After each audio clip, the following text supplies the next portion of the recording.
સુરેન્દ્રનગરના વાડા ગામની સીમમાં ખેડૂતો દ્વારા ખેતરોમાં જંતુનાશક દવાઓના છંટકાવ તળાવ અને રસ્તાઓ પર કરવામાં આવતો હોવાનો આક્ષેપ માલધારીઓએ કર્યો છે। આ ઝેરી દવાઓના છંટકાવથી માલધારીઓના પશુઓના સ્વાસ્થ્ય પર ગંભીર અસર થઈ રહી છે, જેના કારણે વિસ્તારમાં રોષ ફેલાયો છે। માલધારીઓએ ખેડૂતોને આ ઝેરી દવાઓના ખુલ્લા રસ્તાઓ અને તળાવોમાં છંટકાવ બંધ કરવાની માંગ કરી છે।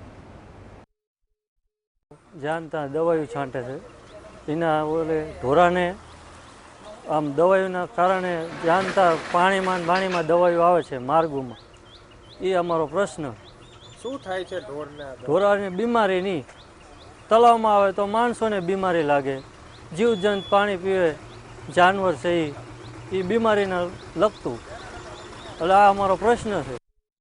સીમમાં લોકો ખેડૂત બધા દવા છાંટી દે સીમ શેઢે એને કંઈ વાંધો નથી, પણ માર્ગભાઈ દવા છાંટી દે અને ઢોરાને જ્યાં ઢોરો સરવા જતું હોય અહીંયા ઢોરાને દવા થાય એટલે થોડું માંદું પડે। એના હિસાબે આ પ્રશ્ન છે અમારો કે એનું કંઈક સહાય કંઈક થાય એવું કરો કે કયા કયા સીમમાં નુકસાન છે આવી રીતે? આ